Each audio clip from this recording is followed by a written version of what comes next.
Check out this game. My brother said it's illegal.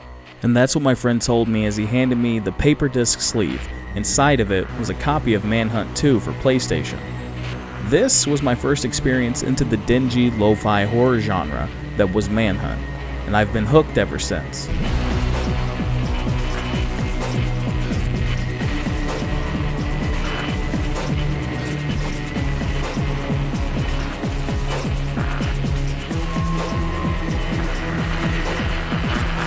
I want to go ahead and put a disclaimer out there. I do not condone the search for snuff films or anything similar. This is simply a piece of history that I felt would add some backstory to the main concept of the first game.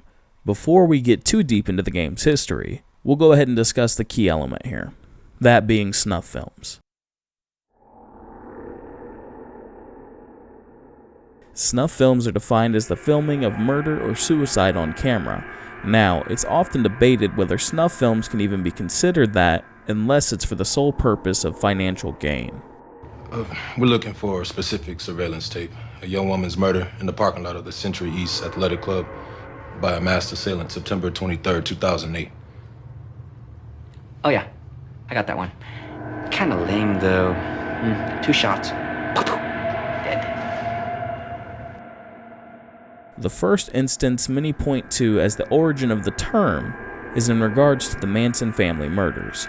Author Ed Sanders is often credited for coining the term in his book, The Family, the Story of Charles Manson's Dune Buggy Attack Battalion, where he claims that the Manson family had recorded these murders on film.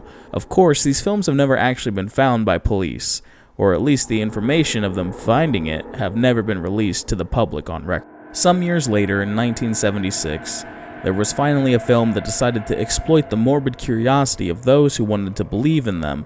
The movie Snuff was finally released. Ladies and gentlemen, the bloodiest thing that ever happened in front of a camera. Snuff.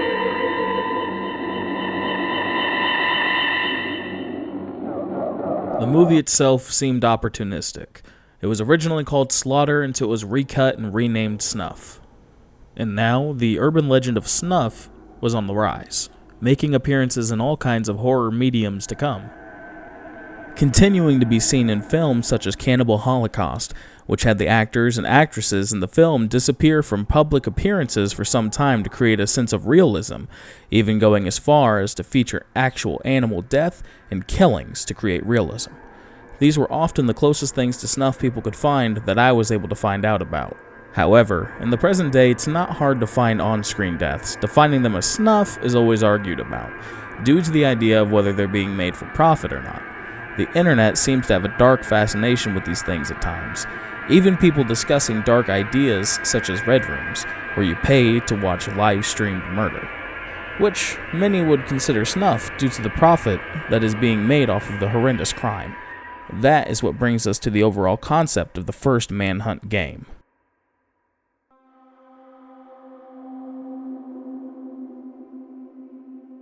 Manhunt was released by game developers Rockstar. Rockstar, of course, had its own history of controversies with their Grand Theft Auto series. What is the appeal, in your opinion, as someone who sees a lot of these? Why do you think this series of games has struck a chord? I think the big deal with it is, as we know, this is not for kids. This is for a mature audience. I mean, this is for adult, 30-year-old men. The average gamer is 29 years old. So the guy who works 12 hours a day on Wall Street and is stressed out and gets home, this is his vice. This is his way to relieve a little stress. You see it as an outlet? Absolutely. I mean, it's entertainment. If it's an outlet, why do we need beating up people, shooting people, getting points for killing cops, hanging out with hookers and pimps as an outlet? Absolutely. I'm not going to defend every aspect of it, but just like a Hollywood blockbuster, I mean, people go for the entertainment value.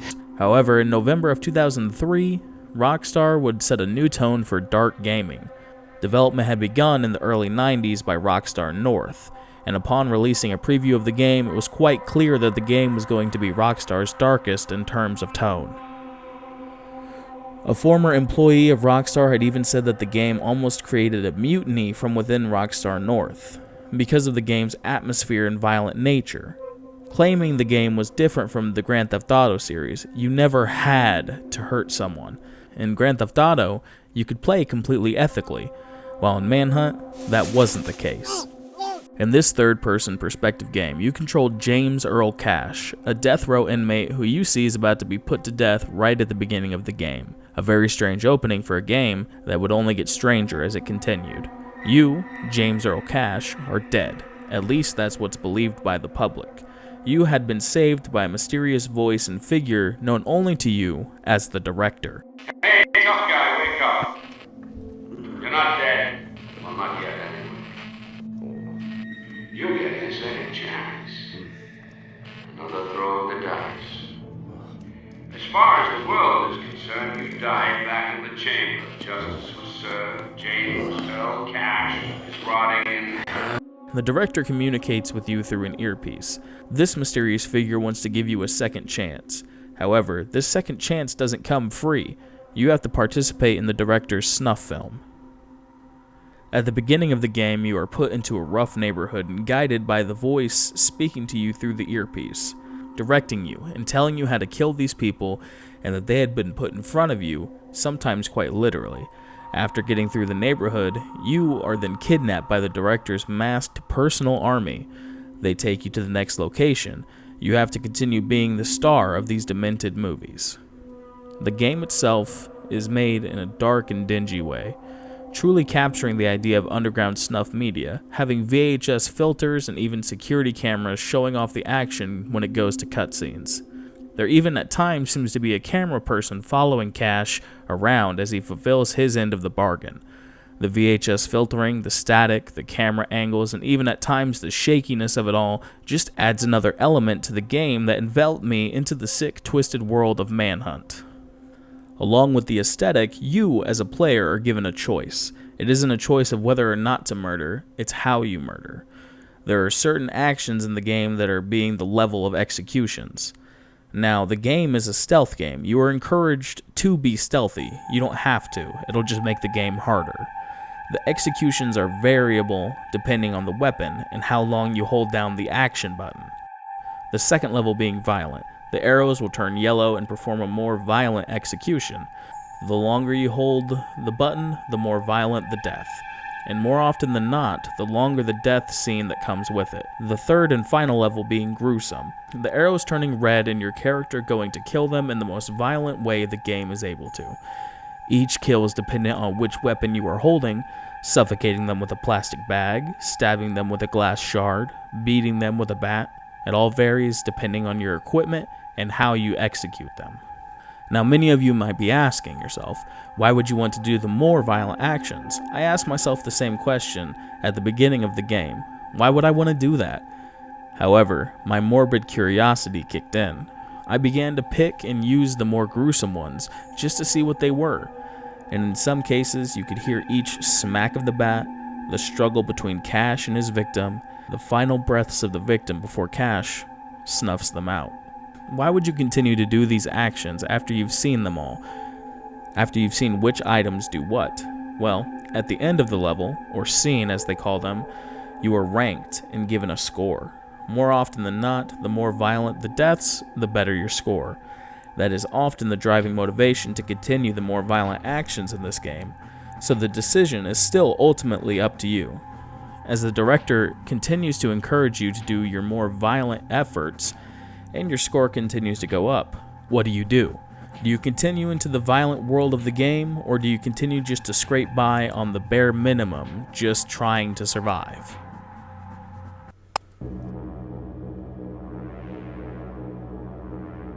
The reception around the game outside of the gaming community was obviously negative. The game even got the attention of Joe Baca, a US representative who made the claim that the game was teaching kids how to kill people in the most sadistic way possible. All kinds of media personalities calling to have the game banned, as they claimed it was turning our youth into killing machines. Eventually they received a ban in New Zealand in December of 2003, possession of the game deemed as an offense, as it was believed that gamers would eventually come to enjoy the violent murder of the games. Hey, that's pretty good. The Classification Review Board in Australia, the folks behind the media censorship in the country, even began refusing to give it a rating in 2004, though at that point it had already been on the shelves for at least a year. Canada deemed it as a film for adults in 2004 and classified it as adults only. Then, in Germany, they began confiscating the game and deeming possession of it a violation, as it encourages murder. The United States didn't have any issue with the classification of the game, and that certainly didn't stop the outcry after a case from England emerged.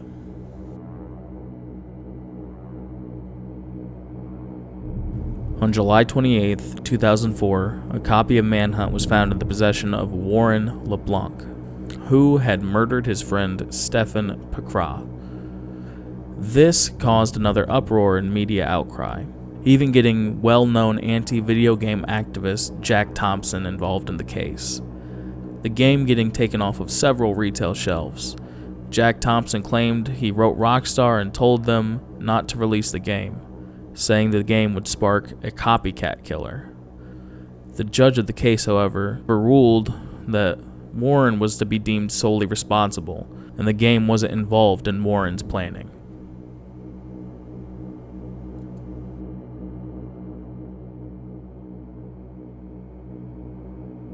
Outside of the storytelling within the game, one thing can be certainly said about Manhunt, is that there was a creativity in the storytelling and advertising of the game itself.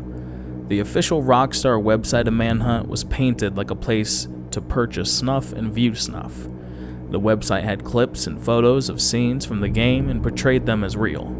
Audio clips playing from the game as you clicked amongst the website, even some people screaming that they can see them, and the sounds of chasing can be heard.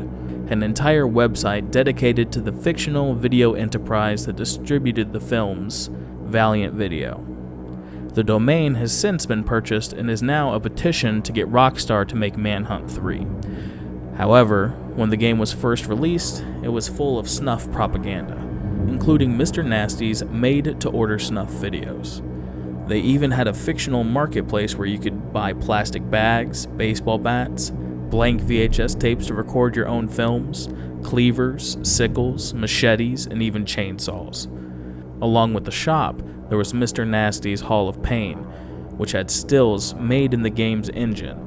Outside of this element, there was also the online forums. These minor details added a new depth to the storytelling to the mythos of Manhunt, something we've seen before in films like The Blair Witch Project, creating a mythology and a universe outside of your main medium. Along with these elements of storytelling, there's the music.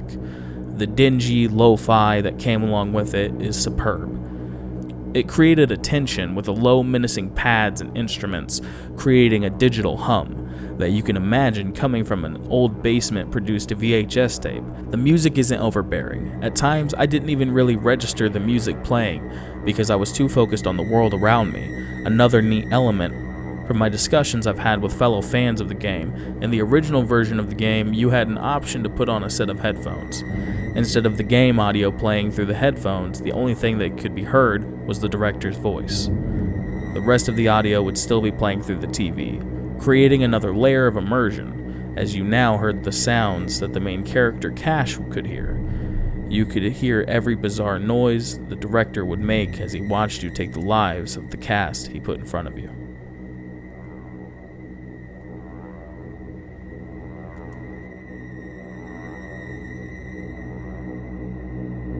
Ultimately, I think the game is a fantastic piece of horror.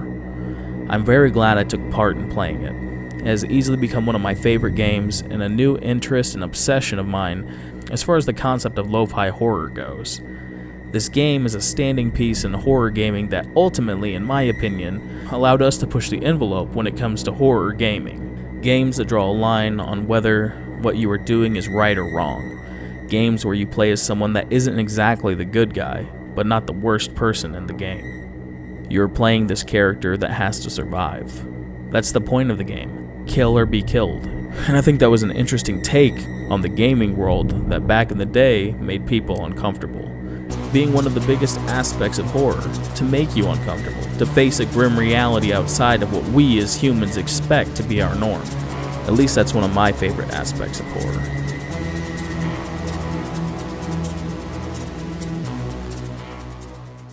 In Manhunt, there was also a lot of cut content from the game that I would love to cover in the future. If you would like to hear more about it, let me know. Until then, thank you so much for watching, and stay spooky.